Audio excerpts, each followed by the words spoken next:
Webinar is now in broadcast, and welcome. Thank you for participating in our webinar today. Houston, we have a problem. It's a discussion that will assist and promote and support lodging owners and developers. We have a fine expert panel, and we will be starting very shortly. So thank you again for logging in. We appreciate your time, and we'll get started shortly.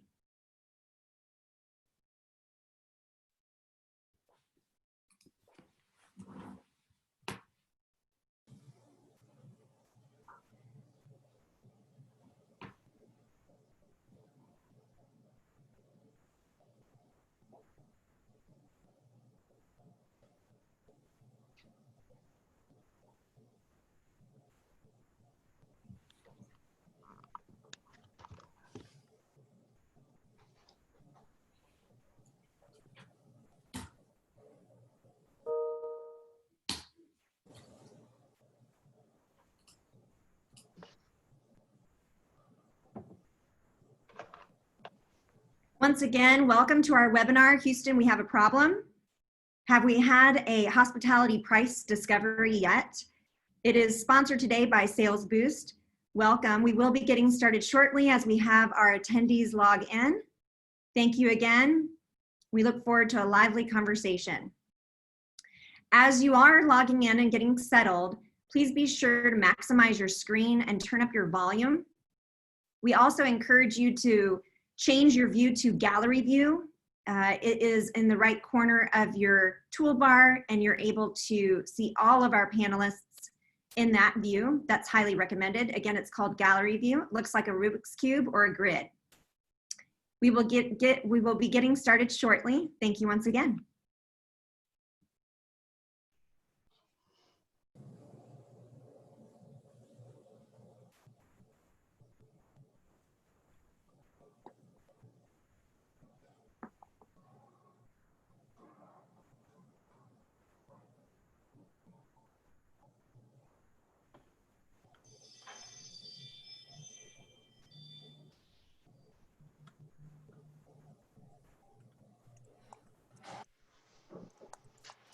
Welcome, everyone.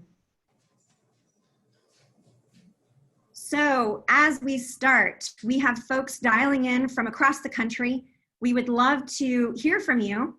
In your chat, please let us know where you're dialing in from. Chat with us, and do make sure to select all panelists and attendees. Again, all panelists and attendees. That way we can see where you're dialing in from, and everyone can enjoy the attendees today.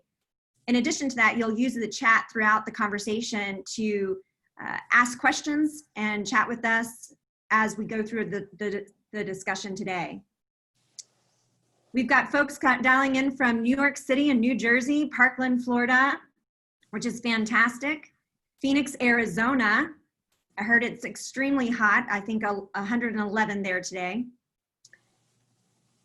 We also have folks dialing in from Madison, Wisconsin, and Denver, Colorado, Dallas, Texas, Fort Worth, Eugene, Oregon, Chicago, Illinois. They keep coming. This is fantastic. Oh, we have San Juan Capistrano. Lovely. Toronto, Canada. Well, welcome, everyone. We also have Vienna, Austria. So welcome from Vienna. Thank you so much for joining. We're going to go ahead and get started. We have a very important discussion today. We've already gone over some of these helpful tips, but for those who just joined, please do maximize your screen and turn up your volume. In addition to that, there is a gallery view. We highly recommend you use that during the panel discussion today. It looks like a grid or a Rubik's Cube. Go ahead and select that, and you can see all of our panelists. We will be recording the webinar, and we will distribute the webinar tomorrow to everyone who's registered. So again, we will be recording this webinar.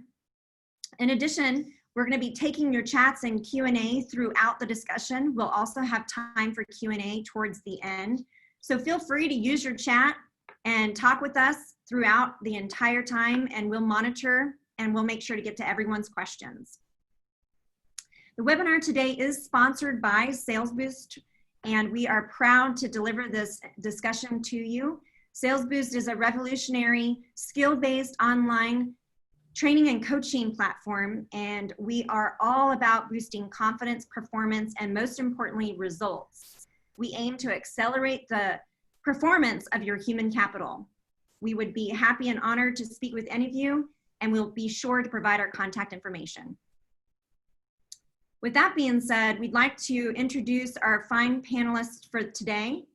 We have an expert lineup, as you can see, and we appreciate everybody's time and attention. As I do that, I'm going to go ahead and read a short bio of our panelists, and I would love for our panelists who you can see say hello and a few words as we go through the discussions. All right, so first we would love to introduce Greg Mount. Greg is founder of Victory Hotel Group. He brings more than 30 years of experience in the industry with such brands as Marriott and Starwood and Sage Hospitality. Greg was president of Richfield Hospitality and CEO of Red Lion Hotels. And now his next venture, of course, is Victory Hotel Group. Welcome, Greg. Good morning, and we're pleased to have everyone here. Looking forward to the discussion. Thank you very much. We also have Suzanne Mellen. Suzanne is an expert in the industry. She has unparalleled experience appraising thousands of hotels and gaming assets and related real estate throughout the world for the past many years. And she has specializes in complex hotel and casino feasibility issues and is nationally recognized for her industry expertise. Welcome, Suzanne. Thanks so much, Andrea, and thanks and welcome to everybody. Glad to be here. Looking forward to the discussion. Thank you. We would also like to welcome Paul Novak. Paul is Managing Director with Whitman Peterson. Paul is one of the premier development and acquisition executives within the hospitality industry. He has acquired and developed over $4 billion in hotel assets over the past 40 years and has had many leadership roles.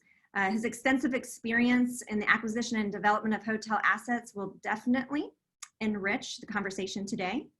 Welcome, Paul. Thank you. And you lost my picture on the panelist slide. Well, let's go to your individual panelist photo here. Let me go ahead and reshare. And we'll go to— probably look better in the picture. There he is. What a wonderful photo. Thank you so much, Paul. All right. Next, I'd like to introduce Ned DeLorme. Ned is with acquisitions with Jupiter Holdings, and he has been a partner with Jupiter since 2018. He brings nearly 40 years of real estate investment and finance experience to the team. His experience spans numerous property types and includes particular expertise in the hotel segment. And we look forward to Ned's input and discussion today. Thank you. And joining our panel, we are very pleased to welcome Glenn Callison with Munsch Hardt. Glenn is an equity shareholder in the Dallas office of Munsch Hardt, which is a Texas-based commercial law firm. He served as the firm's chairman and chief executive officer from 2006 to 2013. And he currently leads Munsch Hardt's hospitality practice group with expertise in hotel development and operations. And we are thrilled to have you join Glenn. Thank you, Andrea. I'm very pleased to be here. Our Sales Boost founder and CEO is also part of the panel. Greta has orchestrated this discussion along with Dr. Wise. So Greta, welcome. We are so pleased to have you with us today. Hello, everybody. Thank you so much for joining. We're excited about this discussion. And of course, we are thrilled to have Dr. Donald Weiss to facilitate the conversation today. He is co-founder of Turnbull Capital and founder of CBRE Hotels. So thrilled to have you as a facilitator, Dr. Weiss. And not only is Dr. Weiss such an accomplished professional in hospitality and real estate and development, but he is also a highly decorated former United States Marine Corps combat veteran. Welcome, Dr. Weiss. Thank you very much. We'll go ahead and ask Greta, as I put into presentation mode here, to kick off the discussion and welcome the group. So Greta, I'd love for you to go ahead and take the lead. Well, great. Thank you all again so much for joining this really important discussion. And I'm going to throw out the first pitch, I guess. And I'm missing baseball. I don't know about you, but I am missing baseball. So I see Suzanne nodding her head, yes. Anyway, so here's the first pitch. All right, so STAR data excludes closed hotels, which is causing the reported RevPAR and occupancy metrics to appear better than the underlying fundamentals would suggest. So for April and May, approximately 14% and 13% of hotel rooms respectively were temporarily closed and then excluded from the STAR data set. So the absolute occupancy recovery from early April lows is not as strong as the data suggests.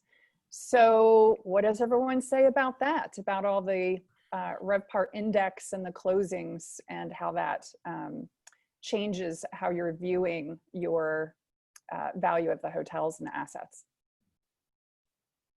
Well, I'll jump on this. I think it is a real challenge for our industry right now because we're used to having so much clarity as to performance, and right now it's very muddy waters. And it's really market by market. There are many markets where all the hotels are open, and we're able to see what's going on.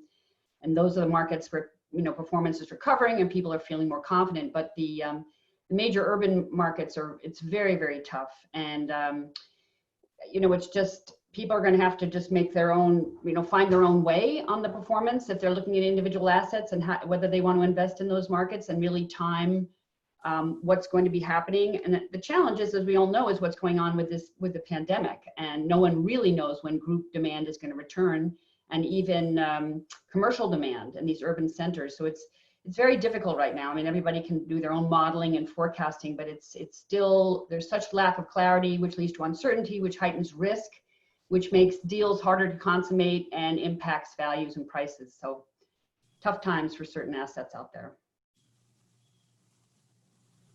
Yeah, I'll add a brief comment that I think we have to be a little careful in looking at the numbers that are coming out of STAR right now because of the fact that we're seeing tremendous surges in demand at resort locations and weekend getaways, which are primarily, if not exclusively, drive-to markets. So, you know, I think we're certainly looking at a situation where we've got a lot of hotels that are potentially running up in the 60, 70, 80% occupancy range on weekends, which means for every hotel running 60%, there's got to be one running 20% if the average is 40% across the country. So I think the numbers are a little deceptive.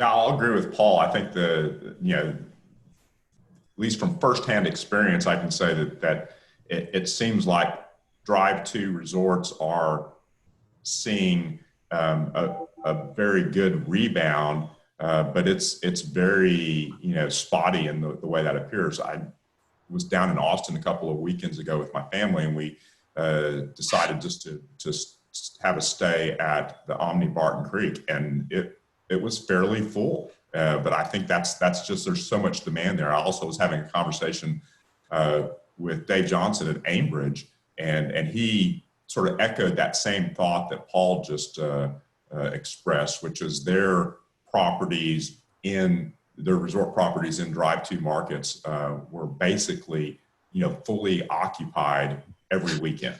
But then it would certainly trail off during the week, and then other hotels in the business centers are, you know, either still closed or seeing very low occupancies. Yeah, we're still missing the business travel segment from the STAR report. So mostly this is tourism pent-up demand that is definitely affecting any revenues or occupancy at the moment. Back when I was with CBRE, we had printed right on his stationery, we have local market knowledge.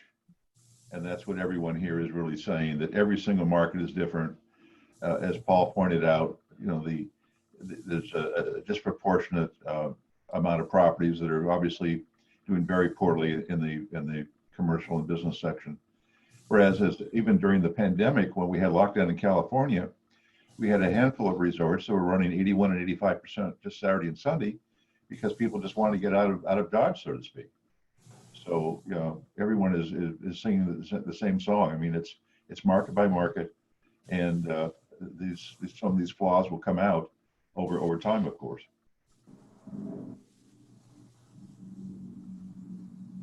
Greg, anything? Yeah, I have a question from Lawrence Bain, who's saying, for those hotels that are getting drive traffic, how is ADR?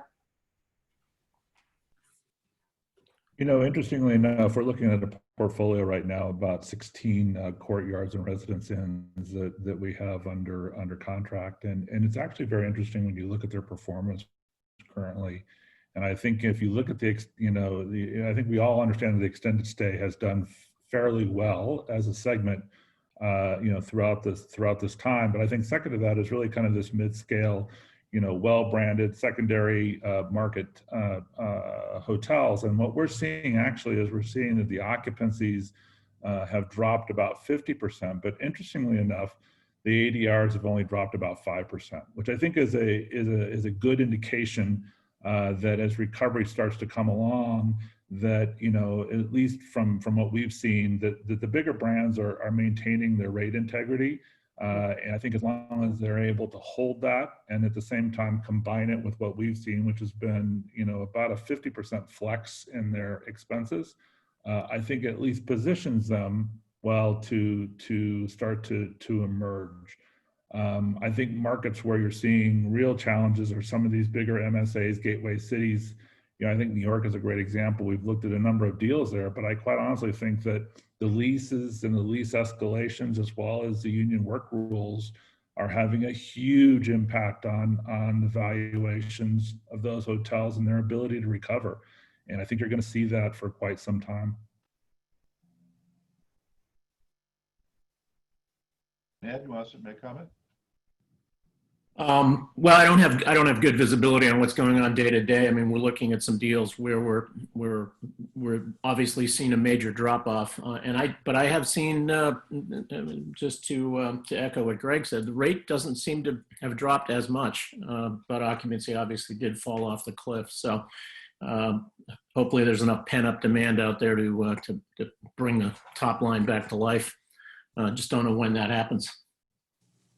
Don't you think that also may reflect savvy operators, because we all know how difficult it is to crawl back and get our ADR back when we drop it so drastically and so draconianly. So I think that may show some discipline. Yeah, I think that's we haven't seen in some of the down markets. Right. But when the hotels start to open in the urban centers and they're trying to rebuild the group business, when that starts happening, I think we are going to see some pain in terms of ADR. And right now, any demand they have, if they're even open, is leisure oriented. Mm-hmm. And that's, of course, the lowest rate. So, the major metro markets are hurting on the ADR and the occupancy. Great. Well, should we jump into more formalized questions, Greta? Ready to go. Thank you so much. Let's go then. Well, I want to give you just a little update from our last webinar for those that joined us last time. Our last webinar, we prognosticated the following. We opined that 10 to 30% of the hotels in Manhattan would not reopen. Wall Street Journal reported last week that 20% of the hotels in Manhattan will not reopen. We opined that Hawaii would come back slower than the rest of the domestic hotel markets. Pacific Business News last week predicted Hawaii will take 6 years to recover. We opined in our last webinar that 25% of the restaurants in the United States would not survive the pandemic. OpenTable CEO Steve Hafner has just estimated in the press this last week, in his opinion also, that 25% of the restaurants will not survive the pandemic. So let's jump into it with our, let's call it our crystal ball du jour. We didn't say good morning, so good morning, Suzanne. Good morning, Don. In the last downturn, Real Capital Analytics reported that the value of the average hotel declined by 27%. Since we met here 42 days ago, do you have an update on best case, most likely case, and worst case hotel pricing scenarios, Suzanne? Sure. Well, we came out in, I think it was late March, we put together, so we did some modeling and came out with a range of best case values down. This is from 2019 values. Values were down or could be down 20% at the best case. And then on the worst case, down about 35%. And then kind of a base case down about what RCA had reported for the last downturn, 27%. And at that time, the market was anticipating that things would really start to recover strongly from summer forward. That was the market sentiment, and that things would start to become under control in terms of the pandemic, and hotels would be reopening and rebounding quickly. And as we've seen, I think everyone's concluded this is going to be a longer stretch of distress than we had anticipated just 3 months ago. So we've been waiting to update our worst and best case, base and best case scenarios in terms of valuation. But I would say, given that we've swung now to a buyer's market, and we know there's this gap, significant gap between seller and buyer, it's pretty clear that the sellers are going to have to come closer to the buyers versus vice versa.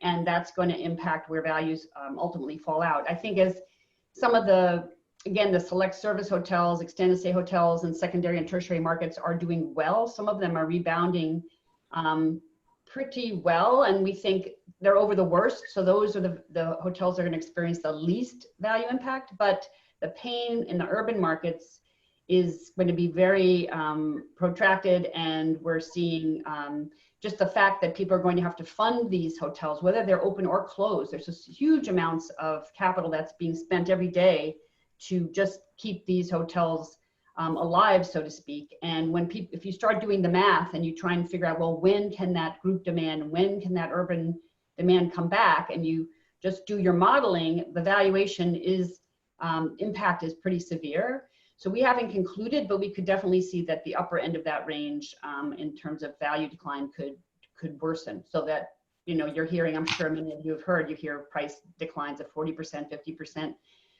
even higher than that. Now, whether that's, you know, how that's going to play out for the average hotel, it's unlikely that it's going to be that bad, but we think the worst case scenario might end up at a greater impact in 2019 values as we're standing here today. Well, excellent as always. Good afternoon, Paul. Many hotel owners are currently reviewing their portfolios to evaluate the hotels they will continue to financially support. This kind of goes back to Suzanne's last comment. While others may require too much capital to carry them through the duration of the downturn. How is Whitman Peterson identifying those potential sellers, Paul? Mute. Paul, you're muted.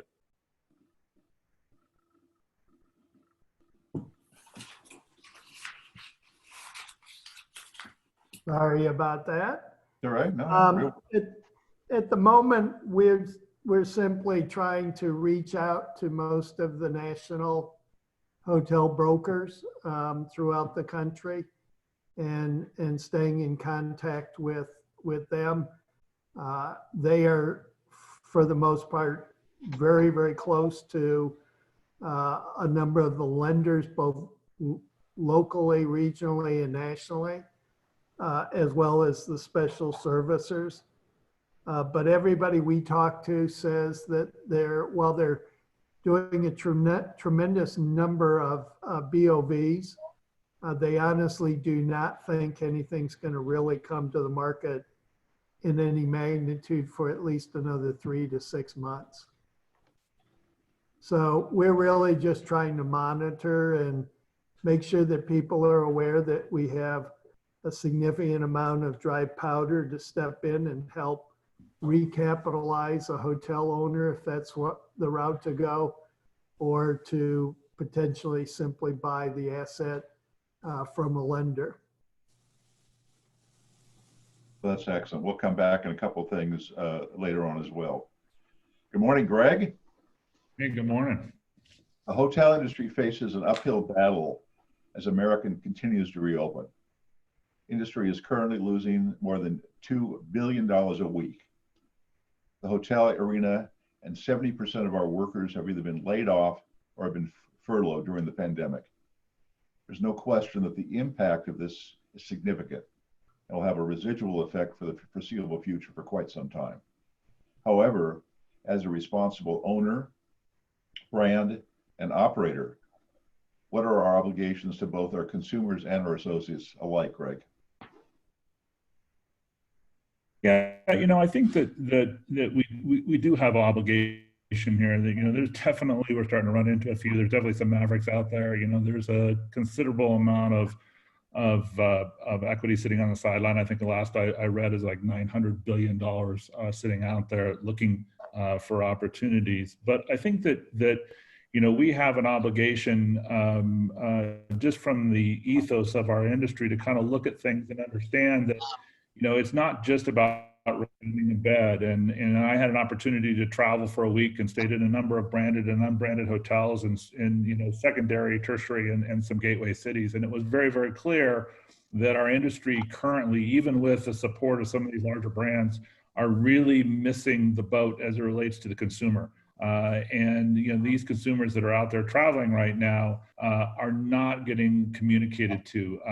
There was not a hotel that I stayed in, quite frankly, that provided any direction as to what had and hadn't been done, what their processes were, what their protocols were. You're standing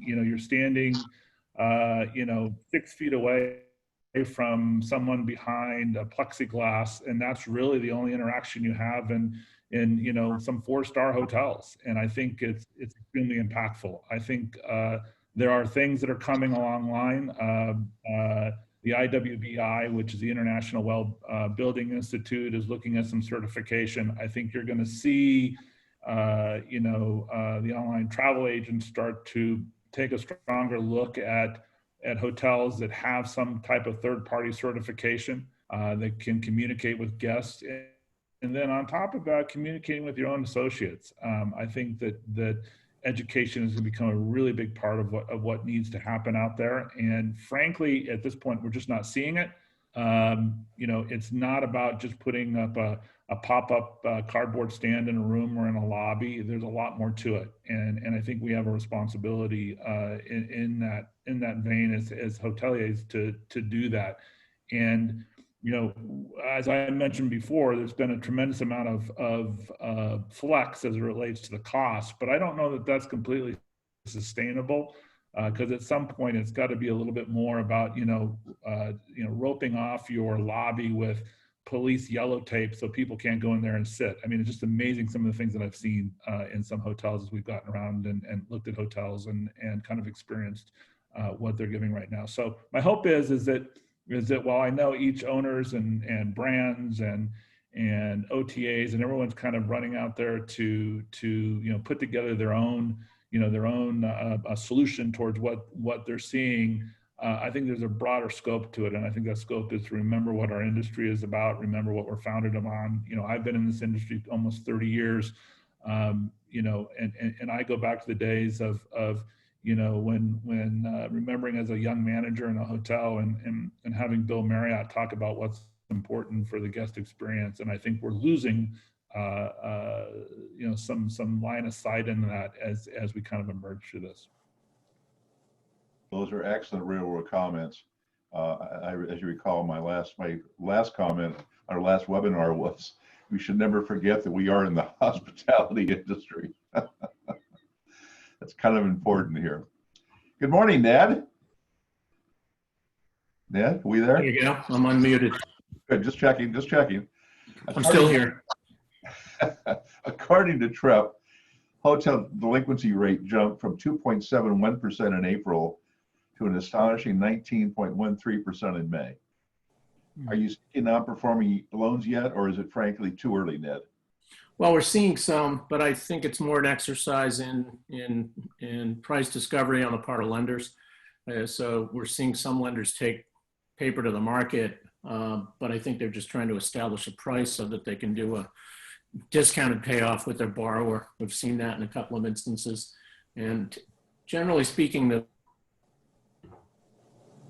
discount notes, I think it's pretty early in the process, and that the big tsunami that's coming will be from the special servicers on the CMBS side, because they have much less flexibility. The banks are, generally speaking, very accommodative in their working with their borrowers, but the sort of the institutionalized, package loan market is really going to be difficult. So that's where the opportunities are going to be, but it's going to take a long time to roll through the system. Well, that's excellent. We'll come back to it later, but you're absolutely right. We're going to have a question on this in just a little bit, but only 20% of the CMBS servicers have provided any leniency, whereas to a comment that Paul made yesterday to us, 91% of the traditional banking sort of lenders have been conciliatory as far as some sort of forbearance or another. So we're all on the same page here. Good morning, Glenn. Good morning, Don. We're trying to come up with the right expression. We kind of came up with, hey, y'all, several to say hello to Texans. So good morning. Good morning. There are a lot of hospitality properties in technical default, and some may end up falling to a hard default. They're quite likely, as Paul said, maybe plus 90 plus or minus are below the 1.4 debt coverage ratio and those covenants in the loan documents, whether CMBS or a traditional lender. What can you, as a legal real estate attorney specializing in hotels, do to assist borrowers and servicers with lenders, Glenn? Well, I think it's a very good question, and I think we're all very well aware of, sort of the scope of this crisis as it relates to hotels. You hear the word unprecedented used repeatedly, and I think that certainly applies to the situation as it relates to hotel owners and their relationship with their borrowers. So technical default is probably very widespread, and certainly monetary default is happening regularly as well. So I really kind of analogize it to a situation we have here in Texas, just related to termites. I've had a home inspector tell me that there are two types of homes in Texas: those that have termites and those that have termites and just don't know it yet. And so I think that's probably similar to covenant defaults under loans. So borrowers, first and foremost, just need to be communicating with their lenders. As already said by Ned just previously, and as you mentioned, the traditional balance sheet lenders are being much more cooperative. There was, of course, an interagency statement put out by the Fed and the OCC and Treasury really encouraging this cooperation. It's been updated, and I think those lenders are really following suit because they've been given some protection from the regulatory agencies so that they don't have to classify these loans and take reserves. The big exception to all of this are the securitized CMBS lenders that are not under the regulatory purview of these agencies, and thus far, both based on anecdotal evidence and what I've dealt with directly, the CMBS lenders, the servicers and special servicers are challenged. They're just they've got a different situation, and they're being more challenging to work with in terms of borrowers. Some of them are not responding; they don't have the staff, or did not have the staff initially to respond to sort of the wave of these issues. And so just getting somebody to pick up the phone and answer is a problem. So I think that the industry has been trying to work through sort of the political process to try to come up with a solution to get CMBS lenders to respond. But right now we're just sort of in a triage mode, trying to work through issues that allow hotel lenders to take PPP loans, and we can talk about that. There's a whole host of issues associated with that program, but that can provide some relief to the owners, and yet you need to get lender approval typically for those things, and particularly with CMBS lenders that can be a problem. And then just working through the whole forbearance and modification process, getting lenders who will respond to agree. But if you think about it, even the interagency statement, which was helpful and on target, really only contemplated this to be a shorter term issue. They were talking about 90 days of forbearance. Well, guess what? We're just about to the end of that 90 days, and there's still hotels that are closed. And so, extending that out as the PPP loan was modified and extended out is going to be necessary. Otherwise, we're going to see, a lot of lenders owning a lot of hotels. And I think lenders recognize that's not a scenario that they want to see as well. And I'm going to take moderator's prerogative here and give you a question that we had scheduled for later, and I'm afraid that we may not get to it. And I think it's a very good question that Paul actually brought up to us yesterday in our pre-call. And that is, apparently the SBA has just come out with a new memo in the last week, plus or minus, and it has some very, they're not punitive, but they can be quasi-punitive problems for people that took PPA loans. If you could discuss that, I think that'd be very appropriate to insert that now, please.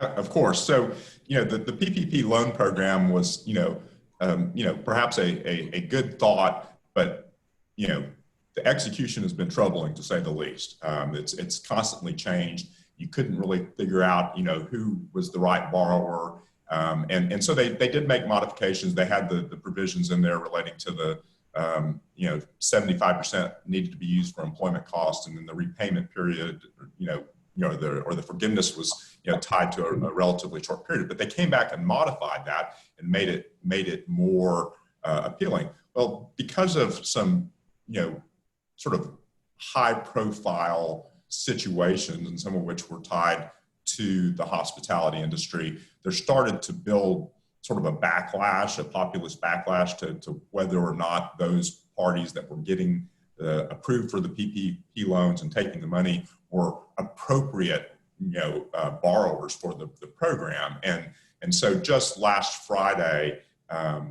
Treasury announced that the PPP loan program would require disclosure of the names of the borrowers who received these loans. They weren't necessarily going to disclose loan amounts, but for any borrowers that receive loans of more than $150,000, the names of those borrowers, their addresses, their demographic data, and so forth, was going to be made available in a list, even without doing, sort of a Freedom of Information Act request.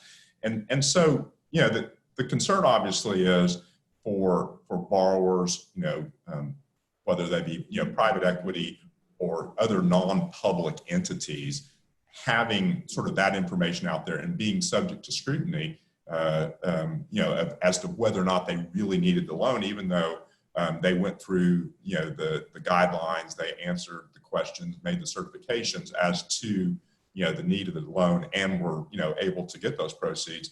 They just end up being in a spotlight that they probably don't want to be in. And just to kind of give you a sense of it, of the PPP loans that are out there,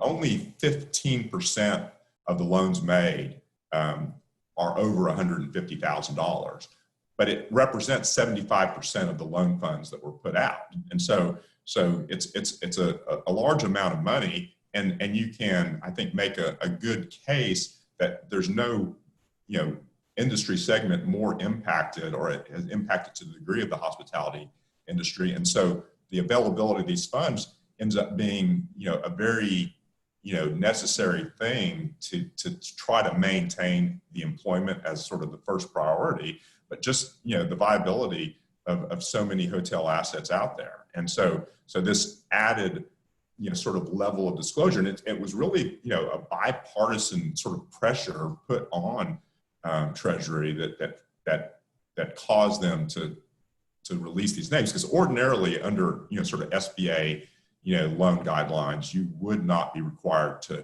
just generally release this information and make that available without having some sort of Freedom of Information request.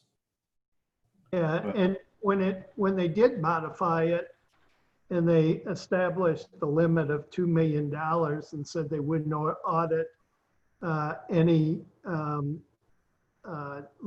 borrowers that took $2 million or more, it gave a much greater safe harbor, along with the safe harbor that they gave in the event that they determined that you might not have been eligible for it.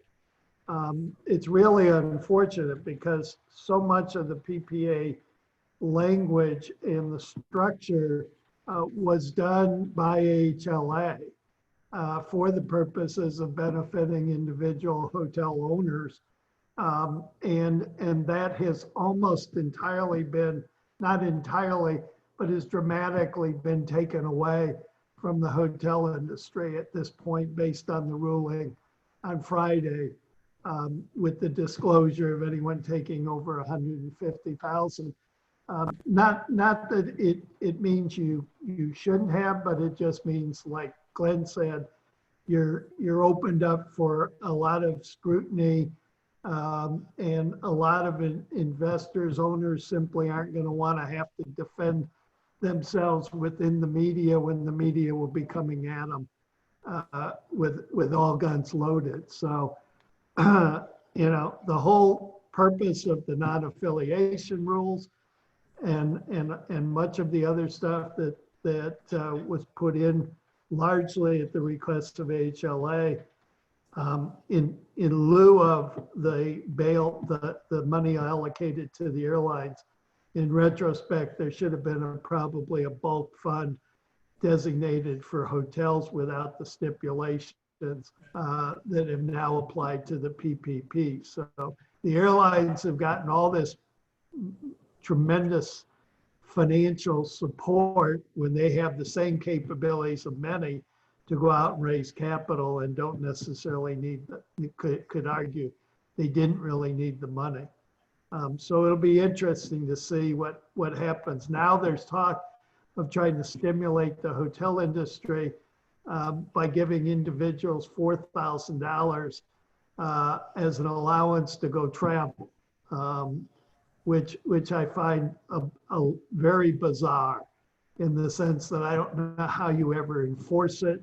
I don't know that that's necessarily benefiting the hotel industry, other than it probably benefits the resort industry dramatically and doesn't do anything for anybody else. So as far as I'm concerned, things are so messed up in Washington as it relates to trying to help businesses that a lot of effort has gone for naught. Well, it's just striking now as we start peeling back the onion, as we've been into this 90 plus or minus days, the similarities between after the terrible terribles of 9/11, as far as both the airlines and the hotel industry being clobbered so very, very badly in the after effects of that terrible day. Suzanne, are you ready for one? Sure. You're up. HVS is exposed to a tremendous amount of hospitality properties around the world. Is the limited availability of transaction financing impacting those values? Well, I would have to say yes. Clearly, you need to have liquidity in a market to have a healthy buyer-seller transactions where price and values are being evidenced. And right now, it's difficult to say because I think the market is stagnant, not only due to the lack of financing, but also due to the fact that there's just a lack of clarity in terms of performance. So it's very difficult, and also buyer and seller expectations. So that's probably the first step. But even if somebody was to come to a price agreement, for them to go out and get third-party financing at a reasonable leverage level would be challenging at this point. And interest rates are very high. We've been hearing quotes 8-9%, at 50% LTV if you're lucky to get it. But most lenders have shut out of the hospitality financing market right now. So what we're thinking is that most transactions we're going to see are probably going to be all cash, or they're going to be seller financing. So there's a hotel, full service hotel that I know of that's gone to contract, and it's about, they've got a number of bids, about 35% less than the 2019 valuation point. This is a full service hotel. But if you dig into the details, each of the buyers is asking for seller financing, and that seller financing is very favorable no interest to begin with, and very slow step up in low interest rates. And if you actually did a cash equivalency on that, the impact on value might be greater than 35%.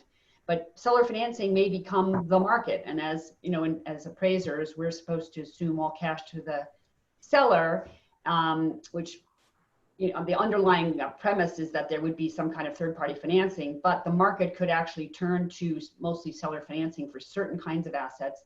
And then that will be the prevalence, that would be the underlying premise of evaluation. So we might see that happening, but absolutely the lack of typical financing has got to impact value, just because there's not the leverage. But we do think buyers are going to be building into their modeling the fact that, or the anticipation that once the market stabilizes or recovers somewhat, that they'll be able to refinance, and that will really increase their yields in the future. So that you have to factor that anticipation into your valuation as well. But absolutely, lack of financing impacts values. Well, you absolutely cheat up a question we're going to ask later on, as far as do you have to buy for cash and then refinance later? And as you said, that 7-8%, that's definitely, you know, that's in bridge world. You know, that's the bridge price. You're not hard. You're not L plus, you know, 350 or 450 basis points.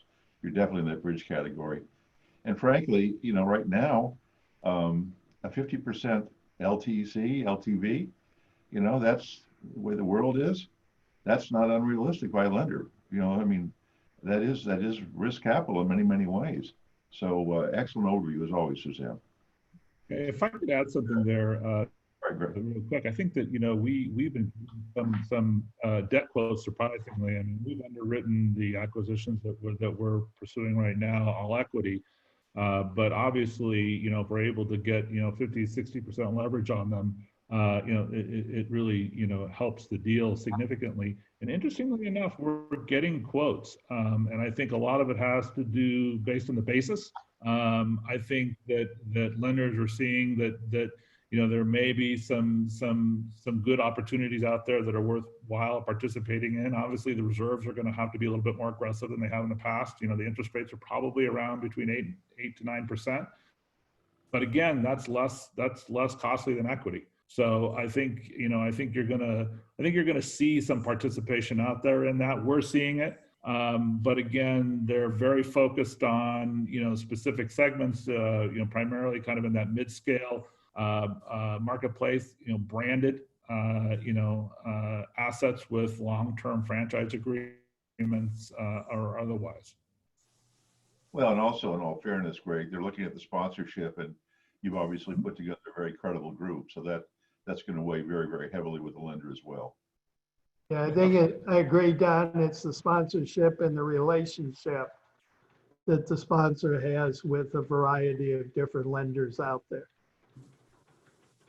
Excellent. Relationships will be far more important today than they've ever been. Oh, absolutely, positively. Absolutely, positively. Well, Paul, since we got you up, let's throw one at you. The outstanding CMBS loan balance, alone for the lodging sector as of June 15th, stands at $86 billion across 3,000 individual hotel loans. And the percentage that have moved into special servicers has jumped from 2.3% in March to 16.2% in May. And this goes back to something you kind of alluded to earlier, but let's hit it again. Is it too early to be squeezing the trigger on some of these deals?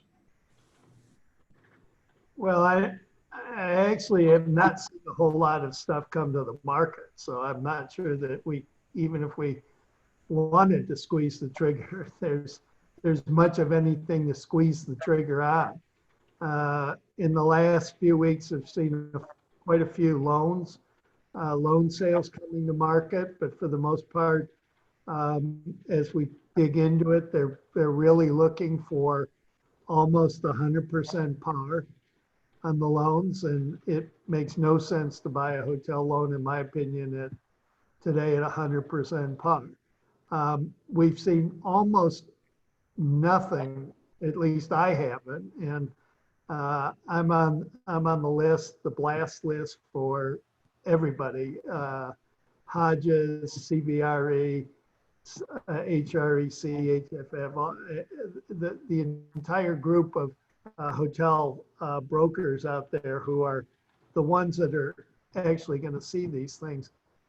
And I've seen nothing really coming to the market that has been foreclosure until yesterday when I think JLL came out with a property that is an Ashford property that is going to market. And I've heard that Ashford will have another 20 some properties coming out to the market through foreclosures. But that's the first sign of it. The only other indicator, but they're not coming out to market, is I had a conversation with Steve Van with Prism last week. Steve is probably one of the premier operators during distressed times. Certainly was back in the 90s and 2000s. Has great relationships with CMBS market special servicers. And in the last 60 days, he has been put in as receiver at 20 hotels, many big box hotels, and has actually taken over the management of 4 hotels. So there's a lot of activity out there, but nothing seems to be coming to the market yet, and probably won't for another 3 to 6 months. Well, it's an excellent real-time review of what's going on. Thank you, Paul. Greg, you're in the market. You're active. You've got a portfolio and a contract. We're all trying to figure out, how do we readjust our NOIs? Suzanne has hit this several times in her discussions, based on something as odd and obscure as when are we going to be able to orchestrate the supply chain distribution and execution of vaccinating 325 million Americans? How do you mitigate that how do you mitigate that? And it's clearly a wild card. Does it mean you have to be more focused on the brands like you're talking about, location, hotel type? I think I know the answer, but I'd love to hear you give a few thoughts on that. Yeah, look, I think that as I alluded to earlier, we're seeing quite a bit of flow, and we've seen looked at a number of assets in some of these gateway cities, Manhattan, et cetera, and I'm finding it hard, finding a hard pathway to get to some type of number that works in those hotels. I think those are going to be markets and hotels that are going to go quite some time. For us, when we're looking at things, we're really kind of looking at what you just called out, which is really kind of the segment. We're staying very segment focused, kind of in that mid-scale. We're staying very brand focused, with the larger brands, Marriott, Hilton, et cetera. Again, feeling that they will recover more quickly. They have inherently done that. We're seeing a little less of a depression in some assets. We're seeing some slight recovery as we start to see their May numbers come in and the June numbers come in. And so we're looking at that. We don't have a crystal ball that's better than anybody else's as it relates to how long this is going to go on. And so I think what you see us do is we take an extremely conservative approach and really extend out, when we think that recovery will be there, and when we think we'll get back to, kind of pre-COVID, those 2019 numbers. I think that you're going to have to see the brands step up.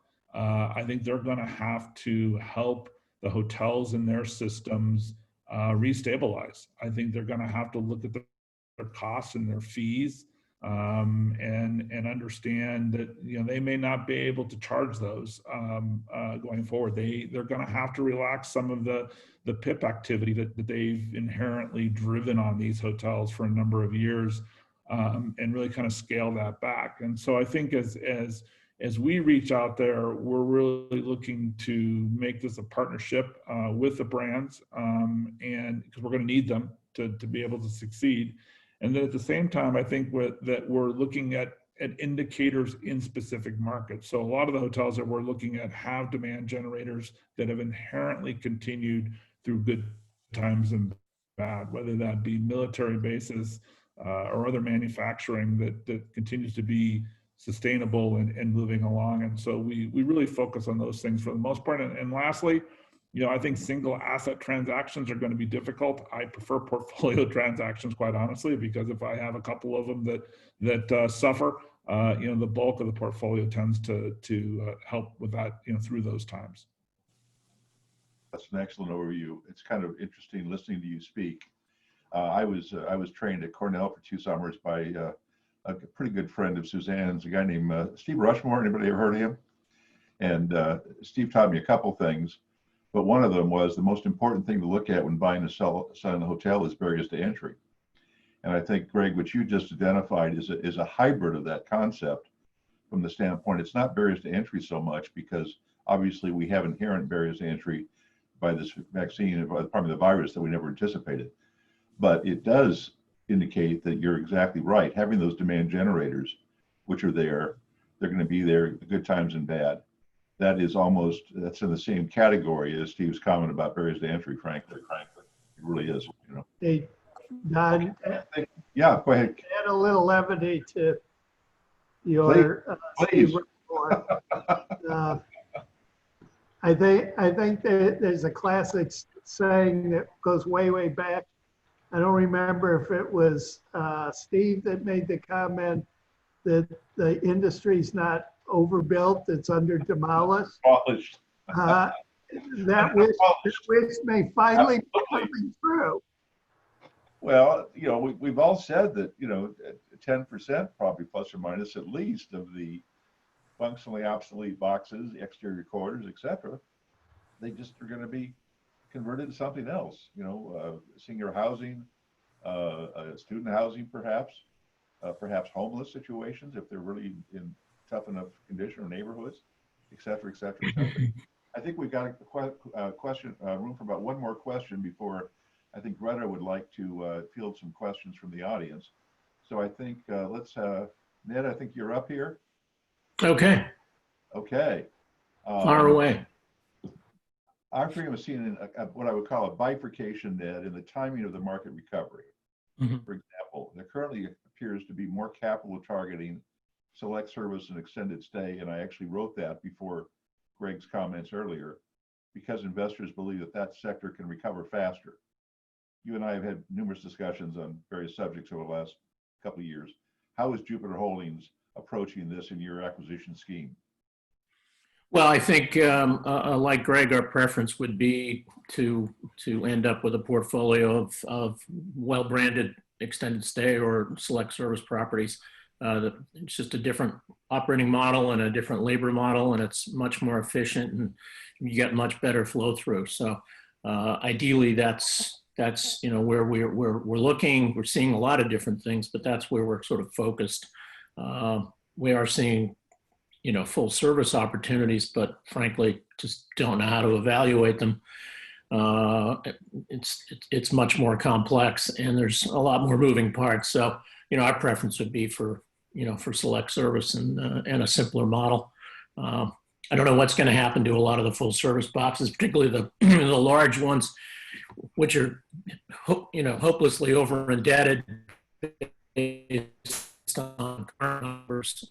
So you will see a lot of supply just drain out of the market, and particularly in overbuilt markets like New York, there'll just be a lot of conversions to other uses, I think. So that's my crystal ball. Excellent. I'm going to take my prerogative again here real quick. Mm-hmm. I want to finish up our group here, and then we'll go to some questions with Greta. Glenn, we've clearly seen early cases of hotel default, both hard and soft. But it's not easy for borrowers to just give properties back to their lenders. You just can't FedEx back the keys per se. Can you, in about 4 minutes? Unless it's CMBS, and then you can. Yeah. Talk us through the process, Glenn.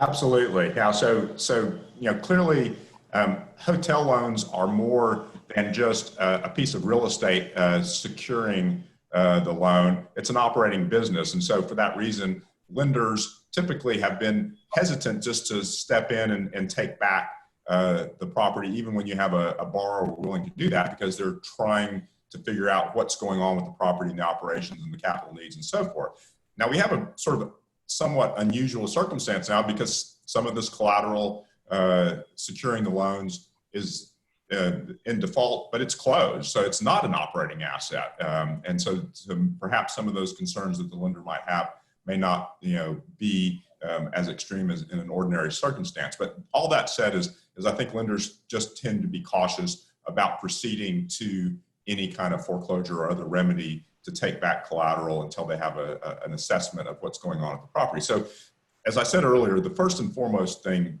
that needs to happen as between borrowers and lenders is communication, and borrowers, regularly communicating with the lender, making sure they understand what the situation is at the hotel. The lender is going to require pre-negotiation agreements, which are very typical and very one-sided, and they're not negotiating the pre-negotiation agreements. So you end up signing those, waiving all sorts of things just to even have the initial conversation.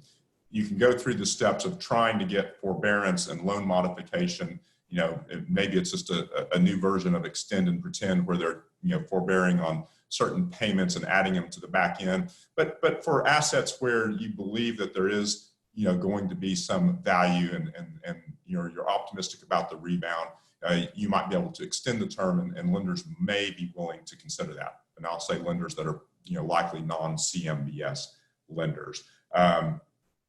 But if none of that ends up happening and you really end up in a default situation where the lender is going to exercise its remedies, then you start looking at things like receiverships. Paul mentioned Steve Van and the folks at prison. We did 4 dozen of those hotel receiverships in the last downturn. And I talked to John Bailey, the chief financial officer there just a week ago, and he verified the same thing Paul said. They already have 20, and it's just, we're very early on in this process. The reason lenders like receiverships is it gives them the opportunity to take control of the asset without owning the asset. And that typically means that they're removing the current operator, putting in an operator that they have, and then the receiver actually ends up being sort of appointed by court. And a receivership's different than bankruptcy type, issues are state law issues. And so it varies from state to state. But the purpose is that the receiver, as a neutral third party, controls the asset so that the borrower, is not able to do things that maybe the lender would find objectionable. And then once you get through the receivership process, then likely you're going to be, looking at some sort of foreclosure. Again, that's going to be driven by state law. Texas, for instance, has a non-judicial foreclosure process that works pretty quickly. So lenders can move more rapidly in states like Texas to take back control. Other states that require an actual judicial or court proceeding to foreclose, can be more drawn out. And the whole while, the lender's trying to look at it saying, what can I do to preserve asset value? If everybody's on the same page and frankly, agrees that there's no sort of recovery, likely, you can also, sort of circumvent the whole foreclosure receivership process through what's known as a deed in lieu. And that's sort of maybe the closest thing to FedExing back the keys, but you enter into an agreement whereby the borrower transfers the collateral back to the lender, and they enter into some sort of orderly process to transition the operations as well. So one sort of final comment, and I'll get back to the questions that our listeners might have. The one thing that borrowers must be the most careful of through this entire process is that while most of these loans, if not the vast majority of them are non-recourse loans, they all typically have non-recourse carve-outs that are secured by a guarantee of some individual or entity with some sort of balance sheet. And you need to be very aware that what you're doing does not trip up any of the so-called bad boy acts that could result in some kind of recourse liability back through that guarantee. And so it's just, look at those provisions. They're either in the loan agreement or the note or the guarantee themselves, and be very aware of the non-recourse carve-outs. Well, Glenn, we're so glad you joined us today. Paul, thank you for the suggestion of Glenn. And Greta, I think it's your time to have the spotlight shine on you for a little bit here. Well, you guys are giving us an amazing amount of very important information. So there are a lot of questions here. And if you all are asking questions and we don't respond to them at the moment, we will reply, and the panelists will reply via email to you. So just so you know, they may reach out to you individually as well. But Lawrence Bain has asked some really great questions, and one of them specifically is the Federal Reserve Program, which is the Main Street lending program for hotel assets. So is anyone looking at that program or using it?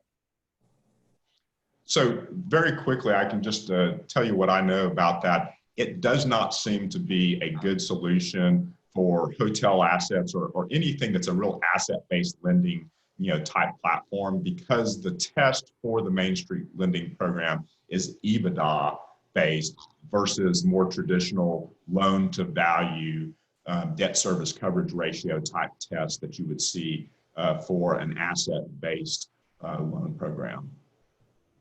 Thank you. That helps.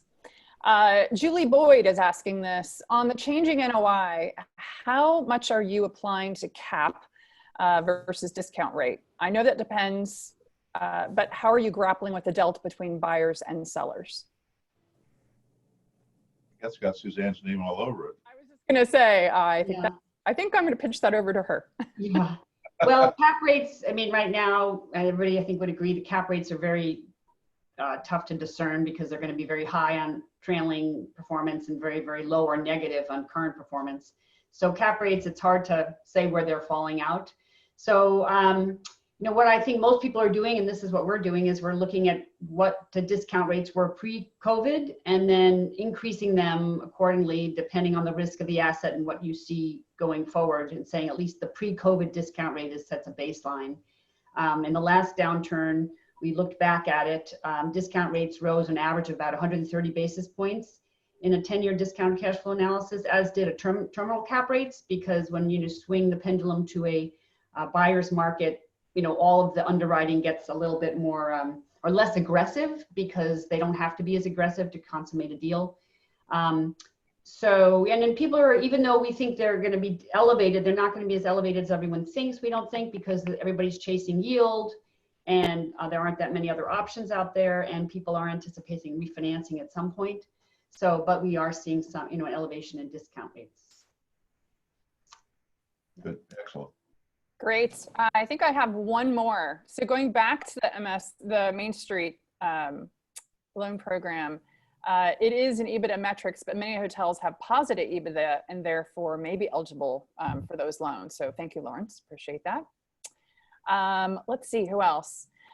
Paul Boardman brought up that Camp Pendleton is rumored to be a potential seller as government wants to unload properties and garner cash. As you mentioned, there are many different types of assets and properties can turn into different types of assets. So is that something that everyone's considering, and how are you all making those considerations? I think I just said y'all, didn't I? Y'all did. Oh, I did. I didn't say all y'all. I just said y'all. I mean, the only thing I can imagine that Camp Pendleton would make sense for is a massive mixed-use project. And because it's a tremendous amount of acreage, I doubt seriously the facilities have a whole lot of value to anybody, unless there might be some industrial or manufacturing facilities that could be adapted to it. But in this environment, it's hard to imagine anybody's going to undertake a massive mixed-use project the size of a Camp Pendleton. Well, it goes beyond that, Paul, because having spent a fair amount of time inside of boot camp, outside of boot camp, and before going to combat in Camp Pendleton, I can tell you that there's a fair amount of ammunition which has been exploded and some that has not exploded on that base. So the environmental issues specific to Camp Pendleton would be rather impressive as well, just FYI. I think they'd be better off to find a better military facility to sell off. And one that's flatter also. Camp Pendleton's pretty hilly. Better? Well, I think that's about it. If anyone else has any other comments that they'd like to end with, we can wrap that up. I first and foremost just want to say thank you all for your time and energy to help educate our audience and have a lively discussion and keep this conversation going. It's been important for our audience that has signed up and are watching us live on Facebook. So want to thank everyone first and foremost for their time and energy and their great questions. So thank you again to our audience.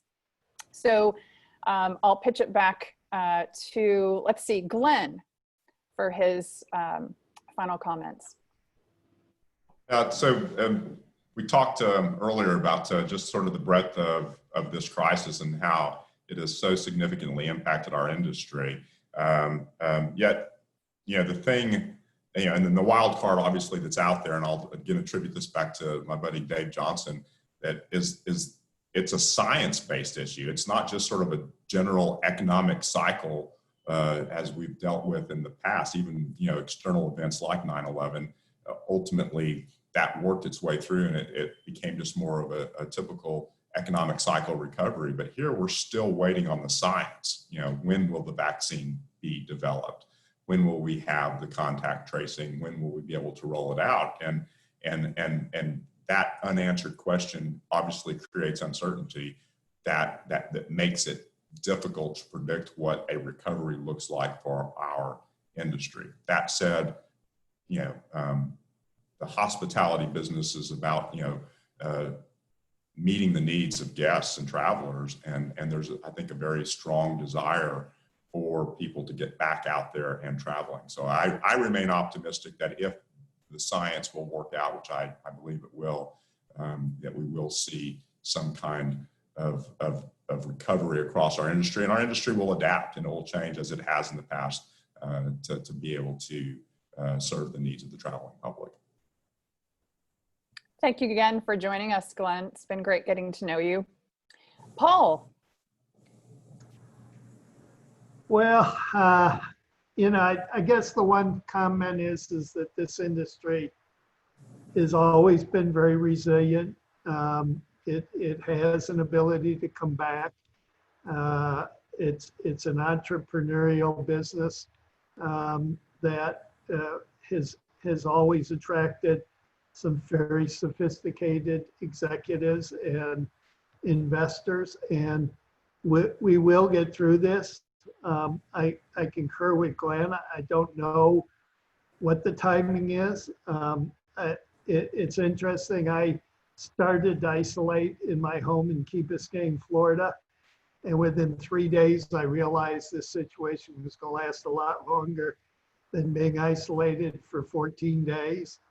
And so, it's still very uncertain.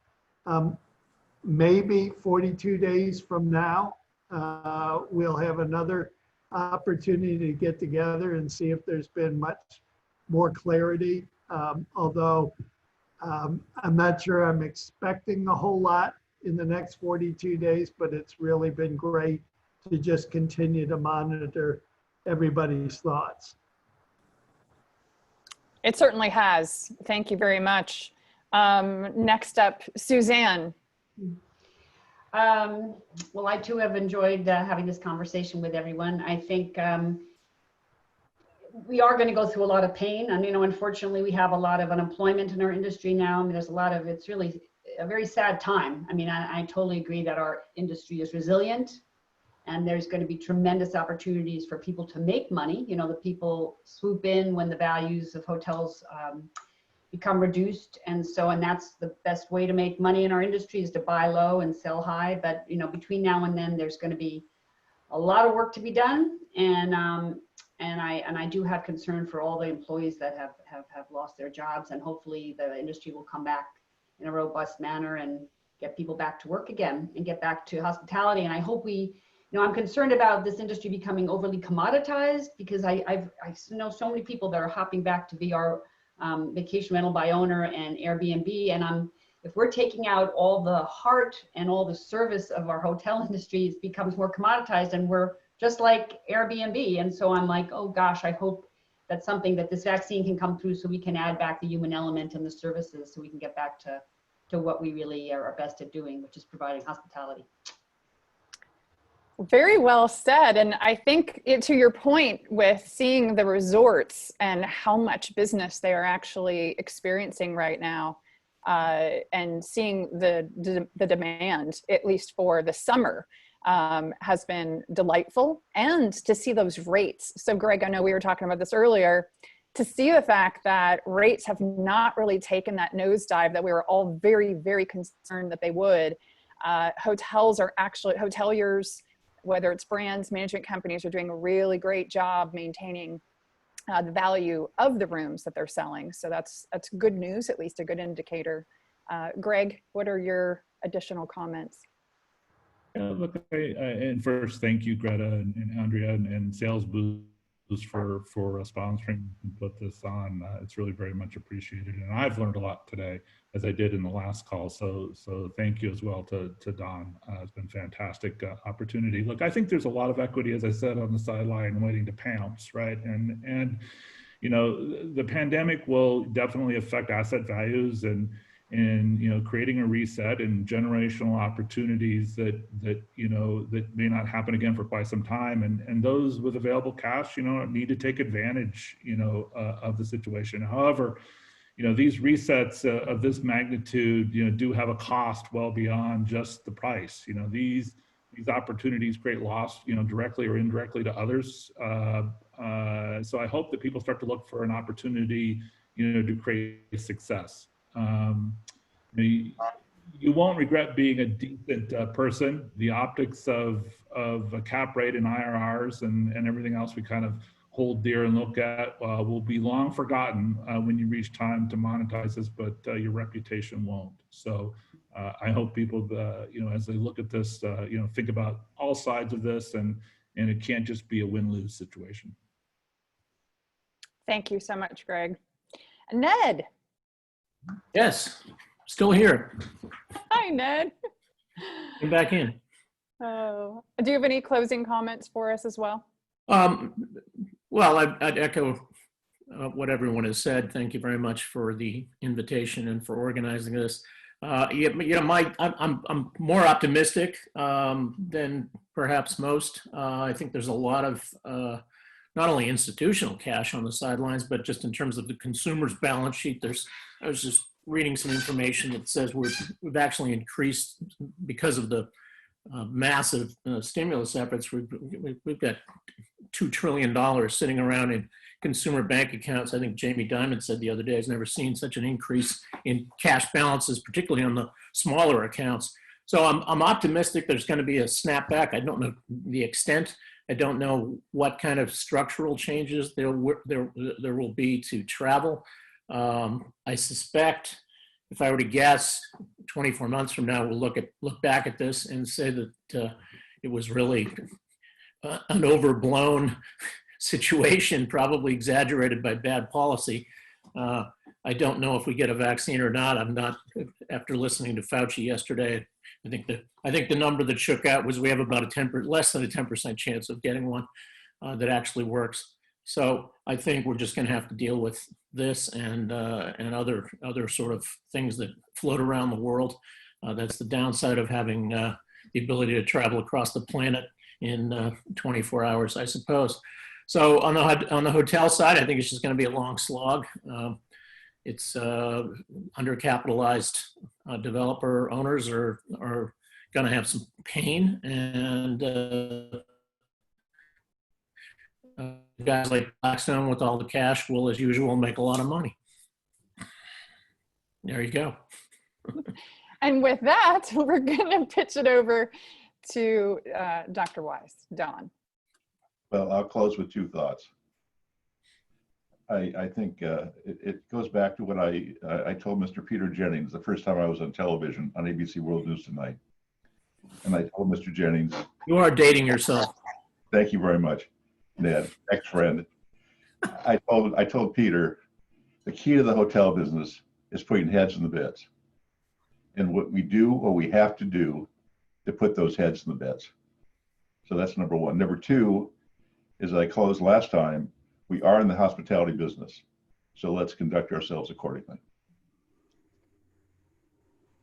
And that's all, folks. Great. Thank you so much. Very well said. Thank you, Dr. Wise. Thank you, expert panelists. We appreciate all of your time and attention.